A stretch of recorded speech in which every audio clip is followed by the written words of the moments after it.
this is JD with a new edition of Weekly News Pills, a bouquet of hand-picked events in last 7 days from across the planet.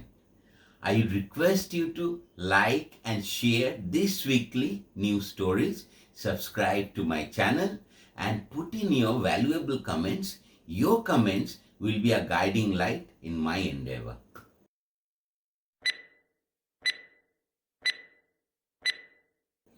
News Pill 1. Climate change pushes New Zealand to warmest recorded winter.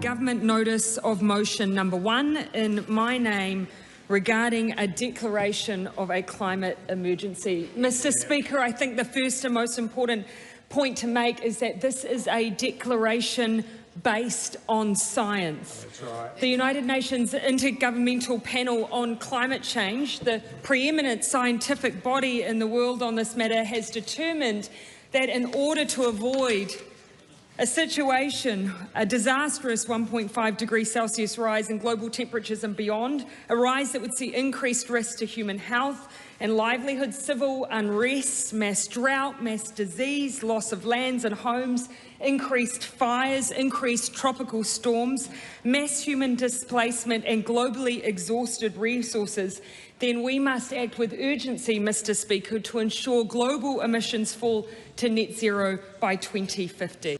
The southern winter that just ended in New Zealand was the warmest ever recorded, and scientists say that climate change is driving temperatures ever higher. For the 3 months through August, the average temperature was 9.8 Celsius or 50 degrees Fahrenheit, according to New Zealand's National Institute of Water and Atmospheric Research. That's 1.3 degrees above the long-term average and 0.2 degrees centigrade higher than the previous recorded posted last year. Scientists have been keeping records since 1909, but most of the warmest winters have been recent. Underlying warming trend can be tracked through carbon dioxide concentration, which has increased in New Zealand from 320 parts per million 50 years ago to about 412 parts per million today. Snowfall at lower elevations was well below average this winter, as it was often replaced with rain, which could make for lower river levels later in the year because there will be less snow melt that could impact irrigation for farms. There were also more extreme weather events, including severe flooding in some places and dry spells in others. These changes are also putting pressure on natural ecosystems, and over time, more species would face extinction.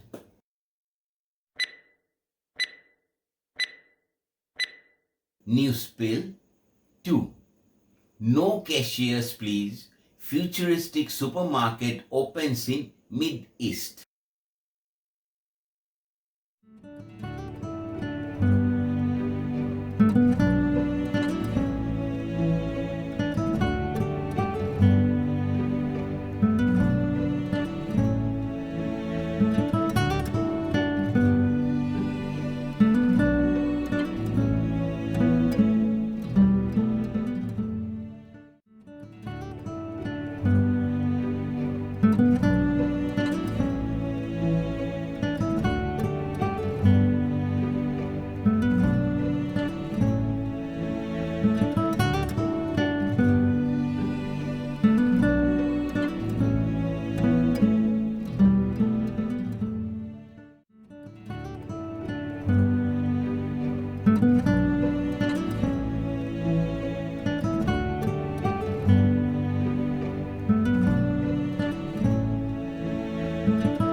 The Middle East on Monday got its first completely automated cashierless store as retail giant Carrefour rolled out its vision for the future of the industry in a cavernous Dubai mall. Like Amazon's breakthrough unmanned grocery stores that opened in 2018, the Carrefour mini market looks like any ordinary convenience store, brimming with sodas and snacks tucked between sprawling storefronts of this city-state.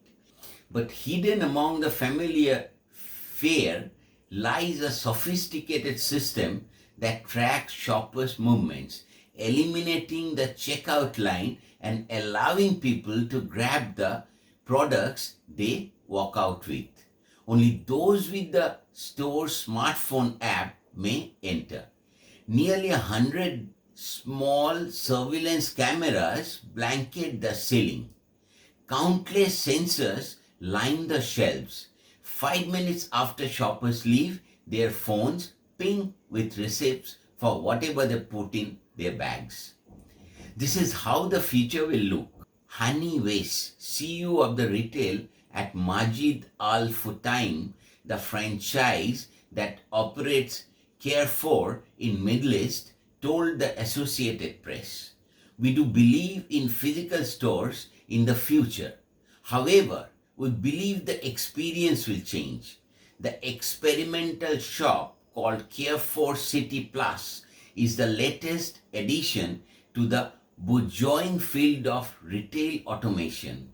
Major retailers worldwide are combining machine learning software and artificial intelligence in a push to cut labor cost, do away with the irritation of long lines, and gather critical data about shopping behavior. With the pandemic forcing major retailers to reassess the future, many are increasingly investing in automation, a vision that threatens severe job losses across the industry.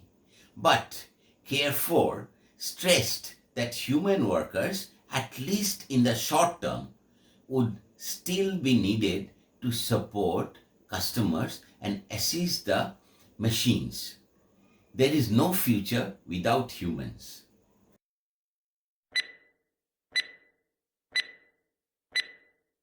News Pill 3.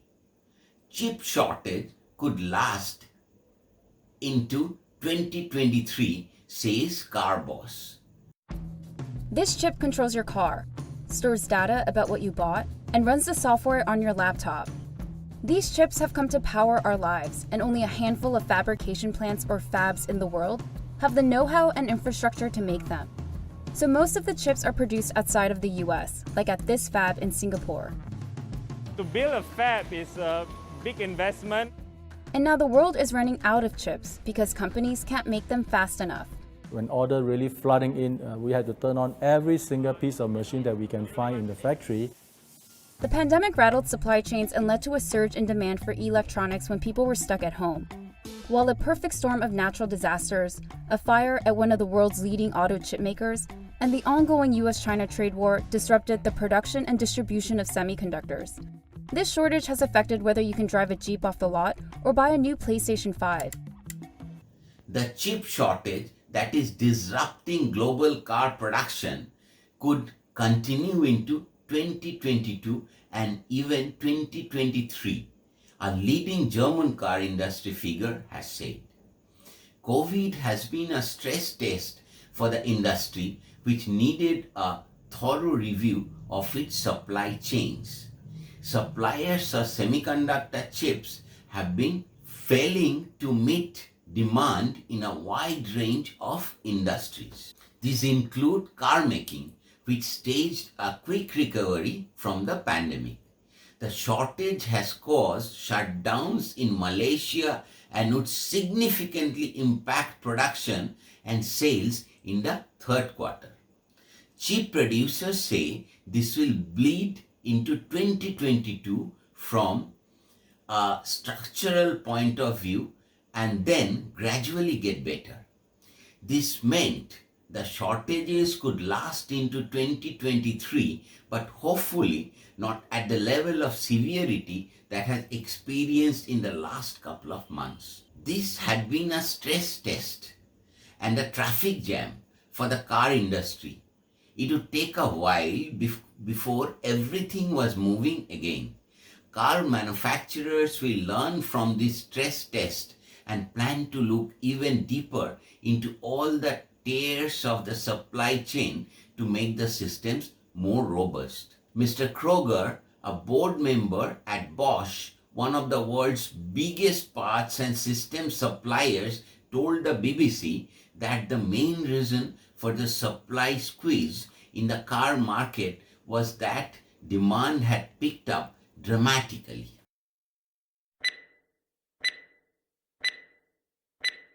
Newspill 4. What we know about the new C.1.2 coronavirus variant. New and mutated variants of the coronavirus have successfully driven deadly waves of pandemic across the world. So every time a new variant comes up, it naturally causes a worry for the world. And now scientists in South Africa have reported a new strain of the coronavirus, C.1.2.